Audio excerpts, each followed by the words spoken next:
Hello all, welcome to my channel Thrikarthika Canada. എൻ്റെ പേര് അശ്വിനി. ഞാൻ കാനഡയിൽ താമസിക്കുന്ന ഒരു മലയാളി വർക്കിംഗ് മോം ആണ്. ഈ വീഡിയോ ഞാൻ ഷൂട്ട് ചെയ്തത് ഡിസംബർ 3 തൃക്കാർത്തിക ദിവസമാണ് കേട്ടോ. കണ്ടോ, ഇവിടെ കാനഡയിൽ മഞ്ഞ് മൂടി കിടക്കുക. നമുക്കൊന്ന് നോക്കിയാലോ കാനഡയിൽ ഈ മഞ്ഞിൽ നിന്ന് ഞങ്ങൾ എങ്ങനെയാണ് തൃക്കാർത്തിക സെലിബ്രേറ്റ് ചെയ്യുന്നതെന്ന്. സന്ധ്യയ്ക്ക് വിളക്ക് കൊളുത്തിയതിന് ശേഷം ഞാനും പിള്ളേരും കൂടി ഒരുപാട് ദീപങ്ങൾ വീട്ടിൽ കൊളുത്തി വെച്ചു കേട്ടോ.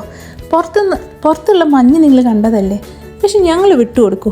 പുറത്ത് പോയിട്ട് ഞങ്ങളും 1-2 ദീപങ്ങൾ കൊളുത്തി വെച്ചു കേട്ടോ. ആ ദീപങ്ങളാണ് നിങ്ങളിപ്പോൾ കാണുന്നത്. നിങ്ങൾക്കറിയാമല്ലോ, ഒരു ഇന്ത്യൻ ഫെസ്റ്റിവലും ഭക്ഷണമില്ലാതെ കംപ്ലീറ്റ് അല്ല.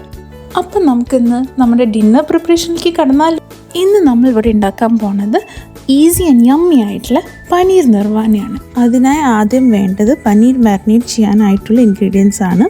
ഞാൻ ഇവിടെ എടുത്തിരിക്കുന്നത് ആവശ്യത്തിന് ഉപ്പ്, 1 ടീസ്പൂൺ മഞ്ഞൾപ്പൊടി, 1 ടീസ്പൂൺ മുളക് പൊടി, 1 ടീസ്പൂൺ പെപ്പർ പൊടി, പിന്നെ 1 ടീസ്പൂൺ ലെമൺ ജ്യൂസ്. അതിലേക്ക് 200 ഗ്രാം പനീർ മാരിനേറ്റ് ചെയ്ത് 30 മിനിറ്റ് നമുക്ക് വെക്കണം. 30 മിനിറ്റിന് ശേഷം ഈ മാരിനേറ്റ് ചെയ്ത് വെച്ചിരിക്കുന്ന പനീർ നമുക്ക് വെളിച്ചെണ്ണയിൽ പാൻ ഫ്രൈ ചെയ്യാം കേട്ടോ.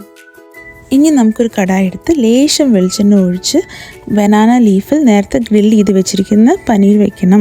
ഇവിടെ ഉണ്ടല്ലോ, ഞാൻ എടുത്തിരിക്കുന്നത് ഓൾറെഡി വാട്ടിയിട്ടുള്ള ഫ്രീസ് ചെയ്തിരിക്കുന്ന ബനാന ലീഫാണ്. നിങ്ങൾക്ക് ഫ്രഷ് ആയിട്ട് അവൈലബിൾ ആണെങ്കിൽ അതാണ് ഏറ്റവും ബെറ്റർ കേട്ടോ. അതിലേക്ക് നമുക്ക് കുറച്ച് തേങ്ങാപ്പാൽ ഒഴിച്ച് ഇഞ്ചി, പച്ചമുളക്, കരിവേപ്പില, ഉപ്പ് ഇട്ട് 10 മിനിറ്റ് ലോ ഫ്ലെയിമിൽ അടച്ച് വെച്ച് വേവിക്കാം. അങ്ങനെ നമ്മുടെ ഈസി പീസി പനീർ നിർവാന. ഇത് ചോറിൻ്റെ അല്ലെങ്കിൽ ചപ്പാത്തിയുടെ കൂടെ ബെസ്റ്റ് കോമ്പിനേഷൻ ആണ്. ഞാൻ ഇവിടെ പാലക് ചപ്പാത്തിയുടെ കൂടെയാണ് സെർവ് ചെയ്തിരിക്കുന്നത്. നിങ്ങൾക്ക് ഈ വീഡിയോ ഇഷ്ടമായെന്ന് വെച്ചാൽ ലൈക്ക്, ഷെയർ ആൻഡ് സബ്സ്ക്രൈബ് ചെയ്യുക. Thank you for watching.